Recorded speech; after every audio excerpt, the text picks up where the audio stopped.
Welcome on in, golf fans. It's your boy Gsluke here with our weekly live stream for the Genesis Invitational. We've got ourselves an elevated field, an iconic golf course, the Big Cat playing. It's just a lot to love with this kind of event. So looking forward to it. Gonna make sure you have all the information that you need to go out there and have yourself a week. Whether you're playing some DFS, outright bets, props, all those different markets, we'll go through the fundamentals. So just to give you a little, time map, right? Little bookmark.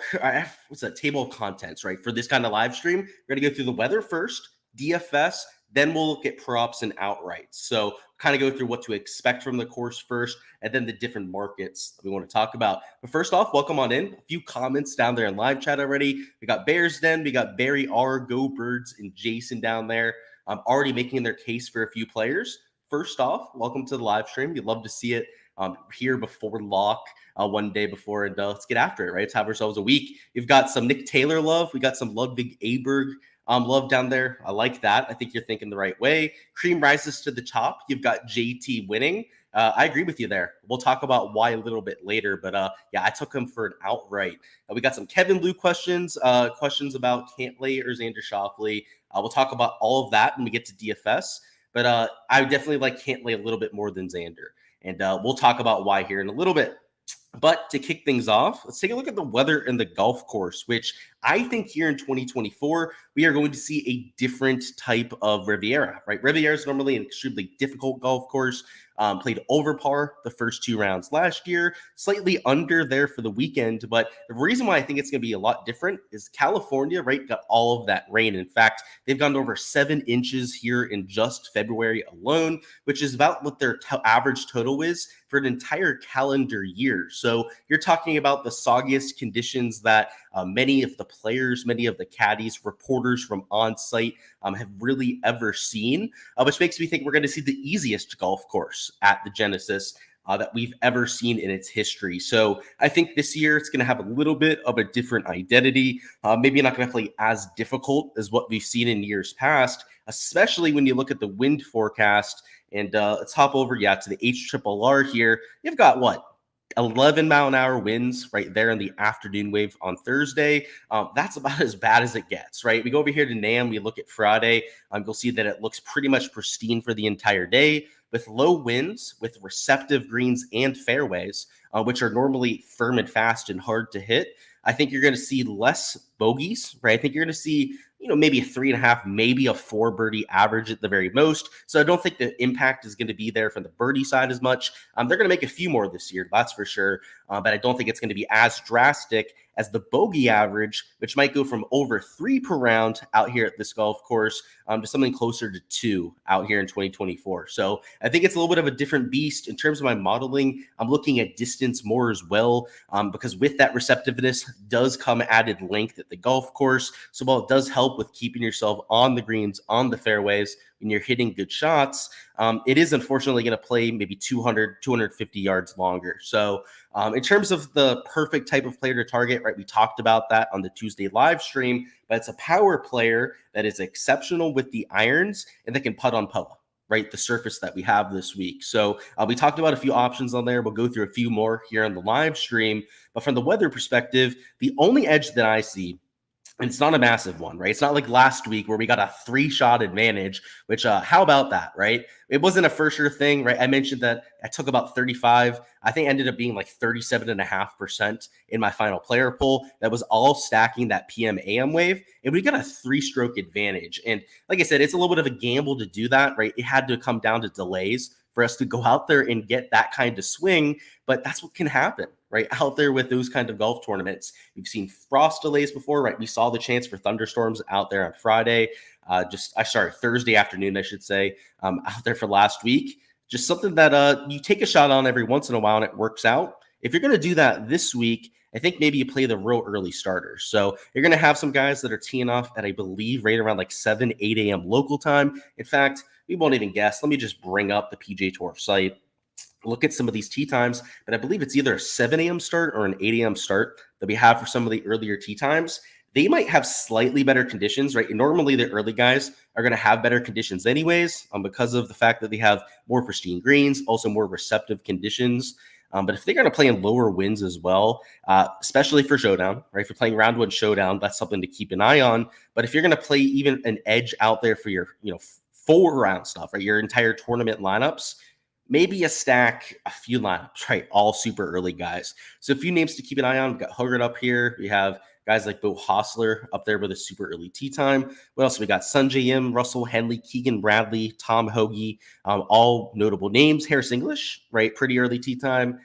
Everyone I'd say up to like noon, right? That's teeing off by 9 a.m. local time, should be done with most of their round, especially because they're all going off of hole number one, right? There's no nonsense with going off of both tees and then having to wait for the guys to tee off of hole number one. There's none of that kind of crap right out there with this setup. These guys could finish before the winds really kick up. So I don't think it's going to be more than like a half stroke, maybe 0.75 stroke difference, right, between the two waves out there. In fact, it might be close to like a 0.1, 0.2 shot difference.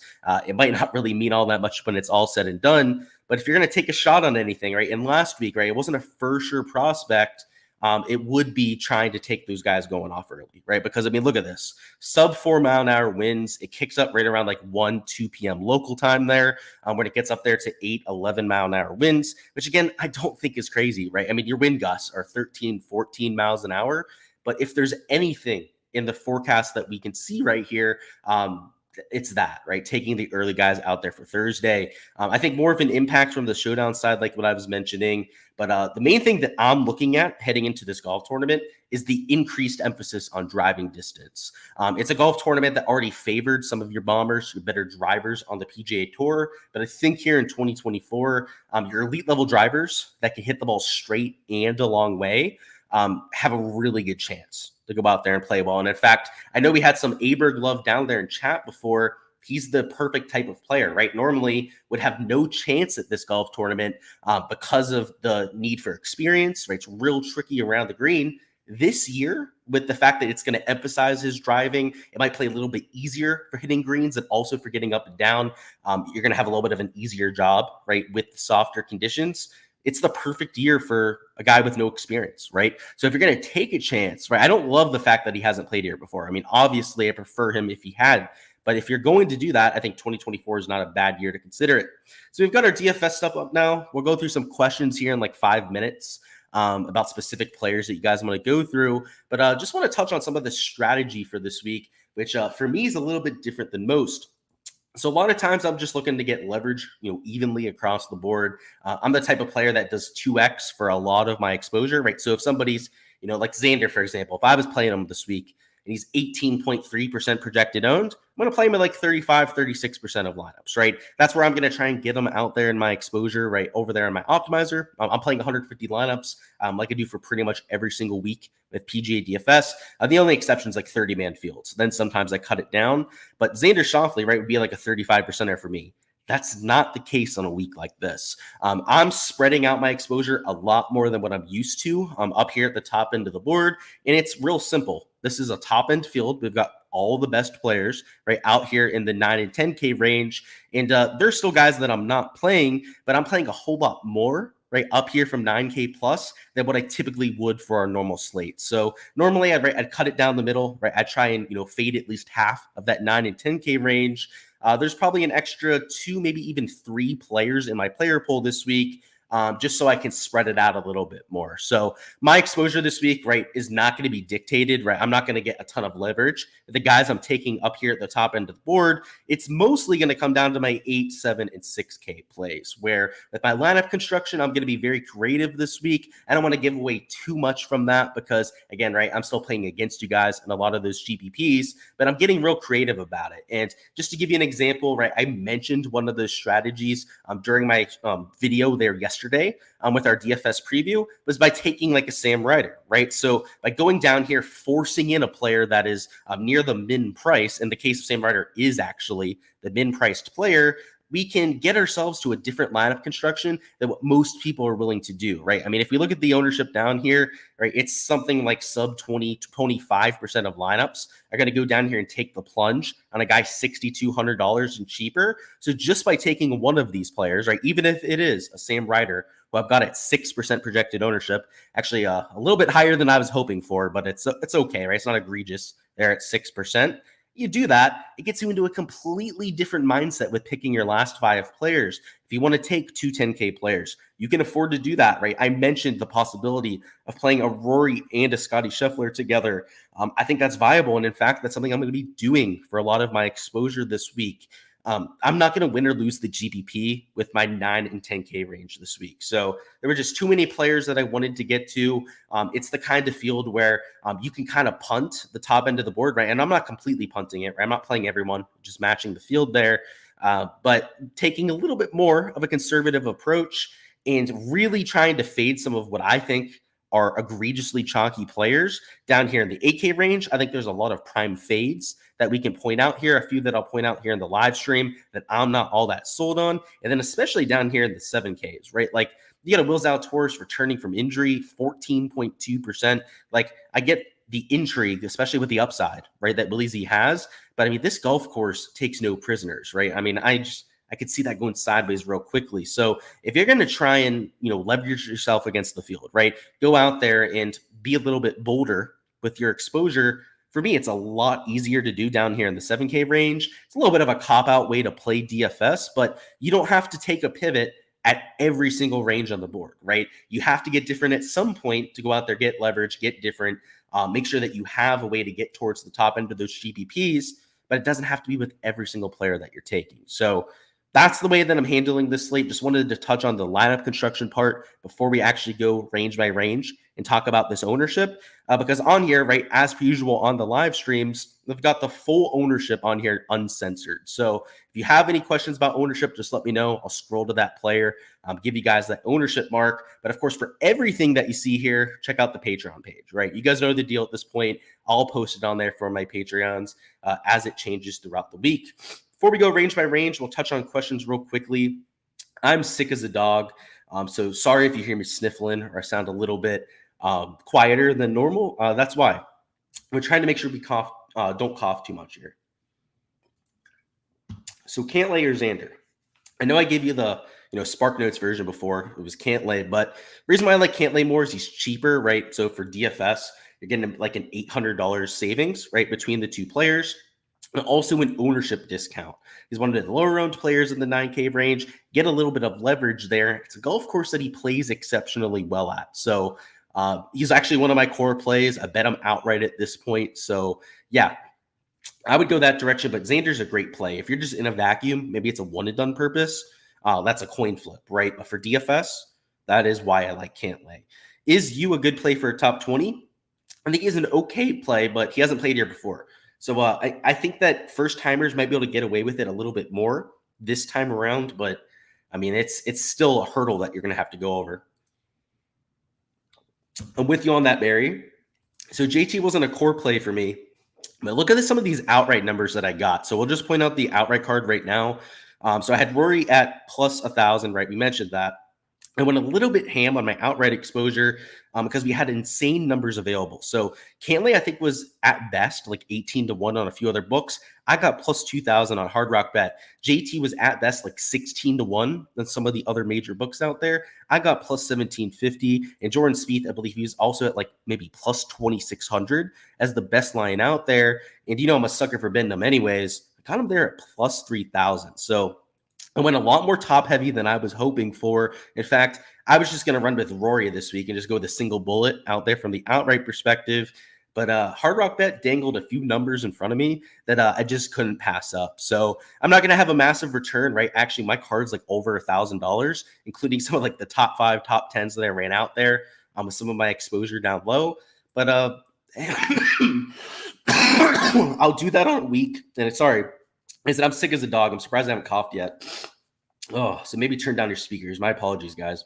But yeah, if you give me numbers like that, I'll bet it all day. Back-to-back for Nick Taylor, that'd be crazy. But hey, I've seen crazier things happen. The guy's in form, that's for sure. You're thinking about a top 10 for Griot and Kitayama. So I think you're on the right type of player, right? We want guys with distance, players that are solid approach players, that can take advantage of some of these wetter conditions. I like, especially like Kitayama, right? Like I think a lot of people are on him for a good reason. Playing well, fits the golf course, has played well at some of the comp courses that people are pointing out this week. He's not as high in my modeling, in my type of projections, as some of the other people out there. But I get the argument, and I've seen arguments for it, and I agreed with them. So I wouldn't talk you off that. Rio, I think, is a great play for DFS. It would depend on the odds, right, that you're getting for that top 10. So, like for DFS, depending on the odds, could interest me from that market. What's going on, Samuel? You said, what's the approach for a balanced lineup? So you could go balanced. It's not my favorite build this week, right? So if you started down here in the 9K range, faded the whole 10K, you would be getting a ton of leverage to the field. It's not my favorite build, but I mean, you're just taking studs galore up here, right? I mean, even this 8K range is filled with players that are deservingly chalk on a week like this. It's in, I don't know. You can make it work, right? It's just not my favorite build. I like these 10K players. I think you might see 2-3 of them in contention by the time we get there to Sunday. There's just something about Riviera that has that cream rise to the top. I think Barry mentioned that right off the bat. So shout out to him for that. He's exactly right? A lot of times these top 5, top 10 players in the world are routinely finishing in the top 5 of this event. And just to give you an idea, right? I mean, if we scroll up here to the recent form, Max Homa, incredible course history. Victor Hovland, incredible course history. See the same thing about Rory, right? Last 2 years, top 12 finishes for Scotty. Colin Morikawa, hell, I mean, look at this, right? 2 top 6 finishes. Cantlay, a 3rd last year, a bunch of top 17s. It's hard to choose between all these sort of players. And up there towards the top of the board, I really like jamming them in. They have the course history. They're the best players in the world. And it's a course that has sticky course history. Cam Young, top 10. I can see it. He's another chalky play, right? So obviously has a lot good going for him. Gained strokes putting last week, which was the real change in why he played well. Went out there and was having top end finishes. He's kind of trending in the right direction. The ball striking looks a lot more like the old Cam Young. I'm okay with it. I like it more than playing him in DFS. He's a real chalky in DFS, but for that kind of market, it's perfect. Hostler, English, or Griot as a last man in. I like Griot because of the ownership. He's got some upside, right? You've seen him win a golf tournament over the last year. Hostler, English, I think solid plays as well, especially Hostler. Somebody that I'm on this week, but I'd go Griot. You've backed Burns and Wyndham Clark. Thoughts on that? I think both are more than capable of winning. I think Burns is playing well, which is not typically the case, right? He's extremely volatile. Normally either really good or really bad out there. He seems to be on a hot streak. So if you're going to back him, I don't think I can talk you off of it. But what I will say is that he is capable of jumping off a cliff rather quickly. So I would take him in formats where it's all about upside, right? So DFS, I think it checks that box. Also out there for an outright, right? If you're betting him to go out there and win, I think it makes a lot of sense, right? Because if he continues that, keeps it going, he's going to get into contention. And if he falls off, he doesn't win, right? And you're not that upset anyways. JT seems mispriced for sure. That's why he's incredibly high owned, right? 23.6%. Not somebody I'd usually bet, but fits each way at 40-1. I was looking at that on Monday. So when I was doing my first look, he actually caught my eye, Michael. Bet him so that I don't feel bad about it. So that if he wins, somebody I know took advantage, because I was right there with you, dude. I was looking at it too. I didn't fire on it. I'm not going to fire on it. Maybe he'll be a live bet, because it was a gut feeling. I was looking at the stats. He's played well here. He's played really well at the comp courses. So it was mostly when I was looking at some of the corollary stuff, I'm trying to figure out like where he's played well in the past. It's at tracks that emphasize the kind of skill set that I'm looking for this week, which, like I said, it's intriguing. It's advanced analysis. It's why he's not super chalky this week, right? Not a lot of people are looking at that crap. Favorites in terms of pivots in the 6, 7, and 8K range. We'll do that when we go through the ownership. So we're going to go through like 9, 10K range. Then we'll get down there. We'll talk about ownership a little bit there. Playing any Benny or Hogard with the off the tee play. Playing both of them. So yes, absolutely. Who are some of my favorites for one and done? If I was playing one and done this week, it would be a stud. It would most likely be one of these guys up here in the 10K range. I'm not in any one and dones this year, so I can't give you my own exposure, but I would be tempted to take Rory. I don't think he's going to be incredibly popular as a one and done for this golf tournament, and I think that he's probably got the best chance to win it, right? Obviously, Scotty Scheffler, he's the betting favorite at plus 650 at this point, but for my money, in my models, Rory's actually the player that I'd rather have right there. All right, let's talk through these different salary buckets. If you have any questions about specific players, still feel free to go ahead and throw it down in chat. And then afterwards, we're going to talk some props and outrights. So we already talked about what I bet this week. I also bet Adam Scott top 5. I also did have Patrick Cantlay top 5 and Hideki top 5. So a couple top 5 bets that I threw in there as well. And that's it for the outright card. But yeah, let's go through this DFS. So in terms of our top end range, ownership is pretty spread out on the guys not named Scotty Scheffler. I've got Scotty at about 25%, which I honestly think is pretty fair for a player of his caliber, even at $11,500. So that's, again, why up top I'm not really taking a lot of stands. Down here, the 9K range, you've also got a lot of chalk, right? Morikawa because of his course history. Same thing with Max Homa. JT, you can say the same thing about. Also the form, right? He's your number one recent form player. Just another range that I'm not going super crazy about with the ownership. But where it gets a little bit more interesting, right? And now to answer your question out there, Go Birds, is this range in the 8K range is where I think there's a lot of ownership pivots. You got guys like Cam Young at 20.5%. You've got Sam Burns at 19.2%, who, again, I don't think is a horrible play this week. But if he's going to be 20% owned and people are trying to ride that hot hand with a Sam Burns, well, I've seen this before, right? I've seen him go out there, crash and burn. I've seen him go out there and have real nasty performances after going out there and winning, actually, before. So let alone when he goes out there and it's just on a little hot streak. So $8,700, chalky Sam Burns is almost certainly going to be somebody that I'm leaving out of lineups. And I play him a lot more than most people, right? If he's not chalky, he's normally a guy I'm getting to because he has that high upside, but it's also because I don't have to take a lot to get leverage, right? A lot of times, 20-25% ownership is getting him at a leveraged position, right? And it's usually even cheaper than $8,700. Had to get some liquid in there. I was about to cough, honestly. But yeah, Sam Burns, right, a little bit chalky there. You can say the same thing about Adam Scott, right? So obviously he's that one piece of chalk that I'm still going to be playing. But in this range, if your player pool is Adam Scott, Cam Young, even Sahith, right, 16.5%, and then Sam Burns at 19.2%, you probably want to reevaluate it unless your 10, 11K players are all the pivots, right? You're not taking any of the guys that are 20-25% owned. So that's how I'm handling that range, right? This is a range where I'm trying to get a little bit more leverage to the field. Now down here in the 7Ks, there's not a bunch of egregious chalk. So like guys that are higher owned, we've got Eric Cole at 10.7%. Hogard is 10.9%.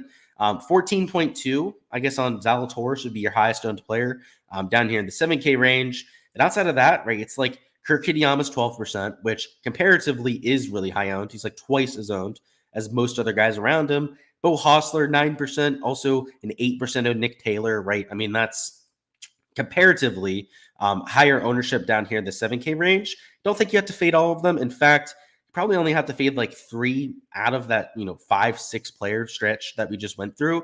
And then you can feel pretty good about it in the 7K range. There are guys down here to get leverage on. I mean, you've got Russell Henley, who, just to give you guys a play here, right, 5.4%. I think is a guy you can keep an eye on for some leverage. Down here a little bit further, you've got guys.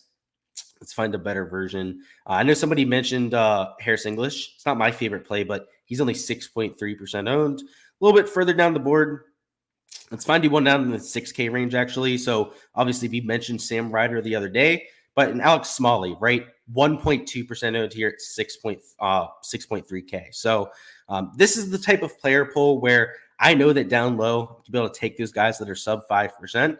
So even if I'm taking a JT, and let's say, just to make it as chalky as possible, right, I went Scotty, then JT to start my lineup. Well, you don't want to take somebody that's 20% owned right down here in the 8K range, right? We don't want a 19% owned Sam Burns. That's where a Matt Fitzpatrick would make a whole lot of sense, right? At 9.4%. Tommy Fleetwood at 9.2%, right? Would give you some of that leverage. You go down here in the 7K range, right? Maybe rather than taking Will Zalatoris is where you throw in somebody who's half the ownership, right? With a Keegan Bradley at $7,900. So it's just keeping ownership in mind, right? Keeping your product ownership in mind when you're going through your build of 6 players and mixing in probably 3 players, right? 3 pivots into all of the lineups that you're entering. In GPPs, you should feel pretty good about that. If you're in single entries, maybe you only have to take 2 pivots out there for that kind of exposure. But I would still prefer getting to 3 out there for a majority of my builds. But go through any questions that people have now after I go through just a few other guys I wanted to point out. So another factor, my apologies.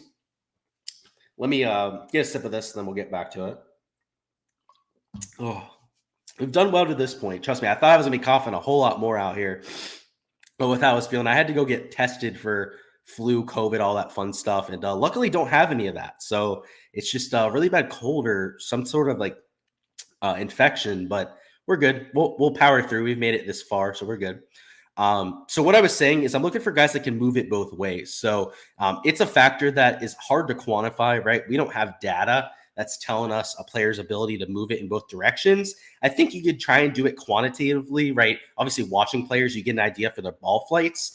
This golf course requires you to hit it in both directions, which is why Colin Morikawa, even though he has a decent track record over the last few years, is maybe not winning this golf tournament because he doesn't really have the draw, right? He's more of a fade ball flight. In fact, hits that for like 95% of his shots. With a straight ball if he has to, every once in a blue moon, but it doesn't really have that draw shape in the bag. So on some of the back nine holes that require that draw shape, he has a hard time hitting the green because he always runs through the fairway. This year, I think that's minimized a little bit because of the soft conditions. You're not going to have as much rollout. So if you're not shaping the ball as well, I do think you might be able to get away with just landing it in the fairway and it's sticking there, right? Rather than going the whole way through. But it's still a factor, right? I want guys that can still move it in both directions. But if there's a year to play like a Morikawa, let me think about another like one-dimensional player. Fleetwood does not hit fades for the most part. It's mostly draws. So maybe he's a player you don't love, right? Sahith, right, doesn't – actually, he can move it both ways, so we won't pick on him. But Cam Young, definitely a little bit of a one-dimensional player with his ball flight. Wyndham Clark, I would say the same thing about. Might be a little bit one-dimensional with his ball flight. Sungjae Im, I would certainly say that about. Eric Cole is maybe the worst example of a player that is extremely one-dimensional with his ball flight.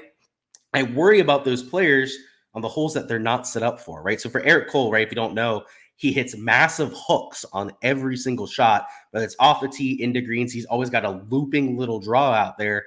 I'd call it a hook, honestly, with how much action he gets on it. He knows how to play it. It's not like he can't make it work. I mean, obviously, look at his results. But the issue is on a golf course like this where you're going to have to hit a fade on some tee shots, I don't think he's going to be able to do that. So he hasn't played here before. We'll have to see how it works out. But it's just something to consider when you're trying to make some of your plays. Let's see, where are we at? Any love for the Hobbits? So you're talking about Brian Harman, I'm assuming, short guy out there, lefty.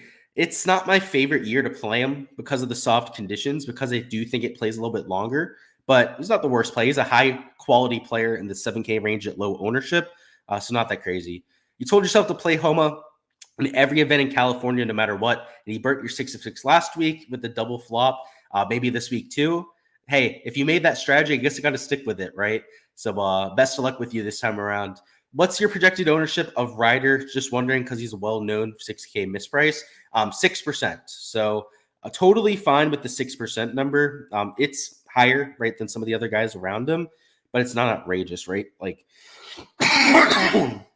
playing 10% Sam Ryder, I wanted to play like 8% and maybe get my leverage there. But yeah, I'll play like 10% and get it. But what is my opinion of the Sunday red with the the 3 words, of course, out there with Sunday and then red?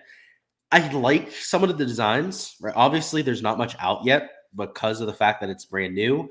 I think they'll figure it out at some point, right? He's got the money. He's got the sort of financing to hire a really good team of designers, engineers to get the product as functional as possible out there with clothing. I'll have to see if it pops up in any stores near me. And I'll let you know after seeing it in person. It's kind of hard to say from the online views. It's I'm terrible at online shopping. I do almost all of my stuff in person because especially with clothing, you can never tell how it fits. And a lot of times how it looks too. JT or Colin for one and done. I'd go JT because he can move it in both directions. Got to ask the question, expectations for the big cat, and have I had him in any bets? No bets on him. If I did anything, it would be a to make the cut bet. I don't know the odds on that, so it would be dependent on the number that we're getting. But yeah, no bets on the big cat. And what are my expectations for him? I'm cautiously optimistic, is I think the best way to put it, right? Like, I would love the big cat to go out there, have a good week. I would love to see him get out there into contention at some point, but I definitely don't expect that. He's at a point now where he's not practicing nearly as much as anyone else in the field. He's, of course, got the talent. This golf course wasn't one that he played all that well at historically. So all that kind of worries me. So, like I said, cautiously optimistic. Right? Like I have a feeling he's probably not going to play the best, but I'm hoping that he gets the job done out there. Thoughts on Denny? You saw him pop up a few times at comp courses. Absolutely. Yeah, I saw that during my breakdown there on Monday. Could be a great GPP play if he gets hot with the putter. For sure, I would comp this a little bit to what we got at the Memorial there with Muirfield Village. Another longer, hard course with longer rough. The rough isn't like crazy long this week with the Kikuya, but it is extra dense. Kikuya is one of the more penal rough types that we have out there. So, yeah, I like Denny, right? He's played well at a comp course, actually a few of them, like you mentioned there.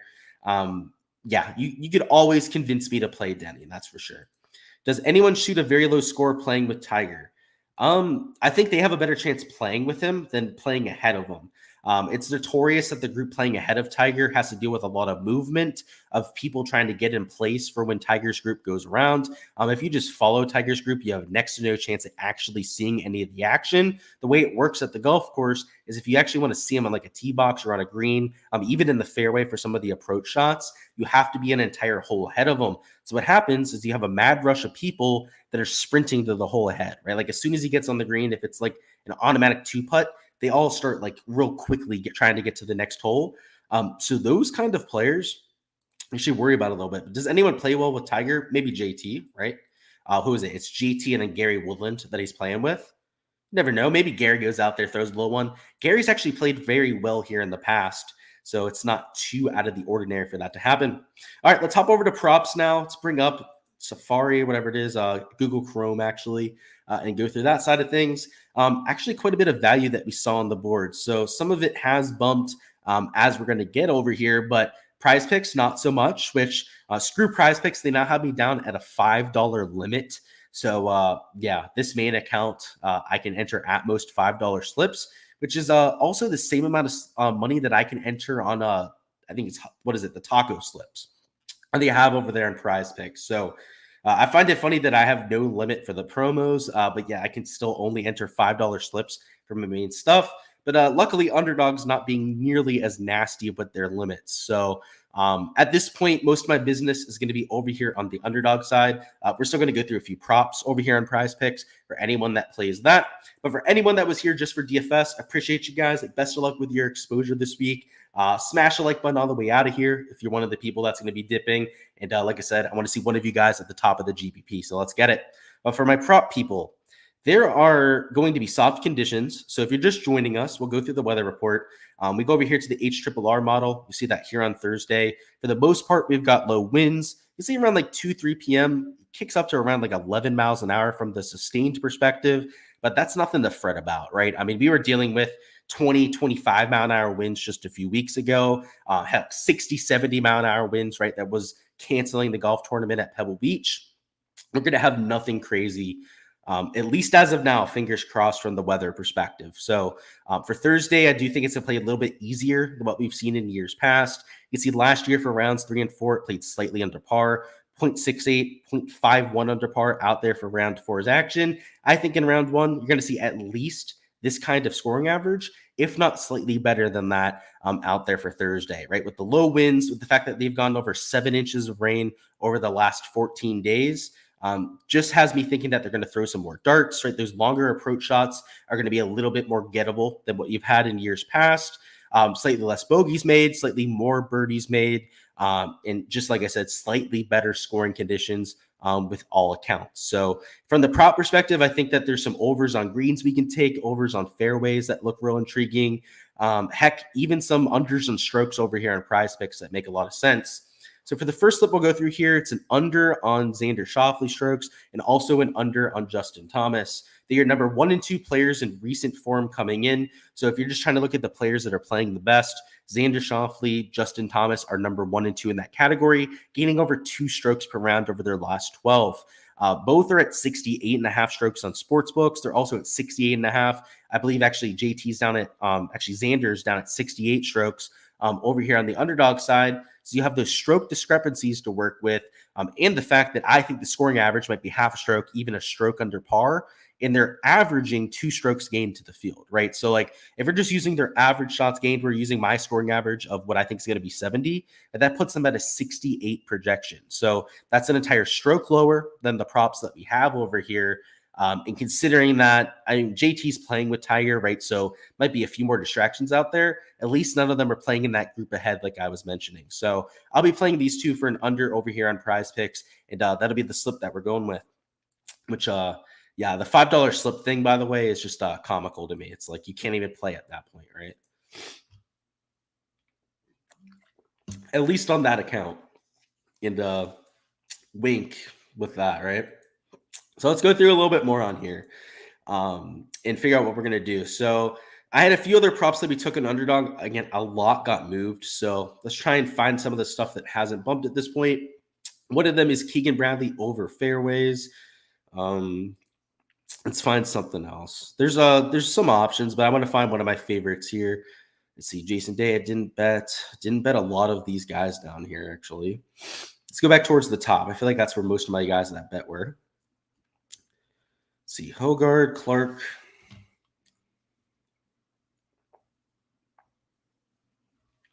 You know what? We could do this one. So in order to get a 3x payout, I really like taking these leaderboard position props. So what we can do here is rather than going out there and taking like an under on strokes, right, and only getting like 2.84x, if you take any direction, right, for these leaderboard positions, you end up getting a normal payout. So the main reason being, right, these aren't correlated to how the course is playing. But the reason why I'd like a worse prop over here for Eric Cole is the fact that he hasn't played this before, right? I mentioned the issues with only having that draw ball flight. And to go ahead and cover this, you'd have to have like a top 35 percentile type of performance. So you'd have to go out there and play significantly better than the field average at a course that he's never played before, right? He's not that long off the tee, right? He's playing a course that's going to play even longer.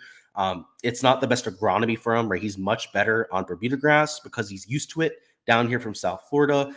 So I would take his worst at 23.5, right? So that means if he's at 24th or worse out of the 70 players in the field, he would hit for this sort of prop. So I actually got him, I believe it was at 21.5, maybe it was 22.5 for his leaderboard position. He got bumped up one higher, which honestly, I don't think changes the hit rate all that much. When I put out my analysis, it was like a 33% rate of him being able to go under this mark, right? Just comparing it to the field size.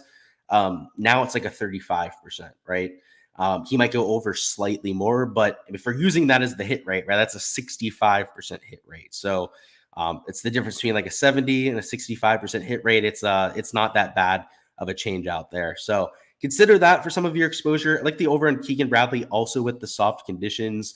The fact that you're going to have softer fairways, softer greens means I think you're going to see a higher green and a higher fairway average. So in past years, we'd have just over a 7 fairway average, usually between like 7.2 and 7.4, sometimes 7.5 fairways per round. And then the green average is normally about like 10.5. So significantly lower. In 2024, my apologies. In 2024, I think we're going to see something closer to 11 for the green regulation average. In fact, might even get up to closer to like 11.2, 11.3 because of how soft it's going to be. It's going to be a lot easier to hold these greens, even out of some of that gnarly Kikuyu rough. And on top of that, the fairway percentage, it's like 7.2, 7.4 per year. That softness is going to help you hold those fairways. A lot of times you end up in that intermediate cut or just into the rough at this kind of golf course when it's playing bouncy, firm, and fast, like we're used to seeing. This year, I think you're going to get more luck in holding that fairway. So it might be closer to like a 7.6, 7.8 fairway average. And Keegan Bradley, who's not an elite level fairway hitter, brings a ton of push equity there at 7, if not his chances to go over as a pretty decent driver, right? He hits the ball further than he's accurate, but still isn't a horrible guy when it comes to the accuracy.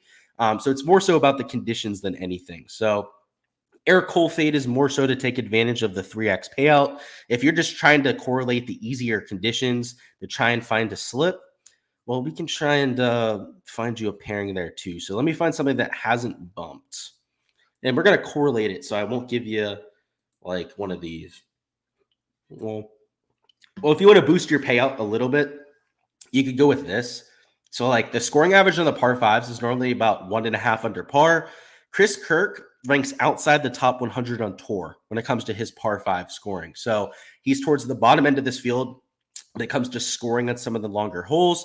This year, it's going to play even longer, right? Because of all that rain that they've gotten, which makes me think that he's probably got a lot of push equity there at 13, if not his chances to go over, right? If the average is, minus 1.5, maybe it's like minus 1.6, minus 1.65, because the conditions will be easier this year, right? If he's an average at best par five scorer, right, that puts him like right at that number, right? Which is about 0.35 shots over this sort of projection.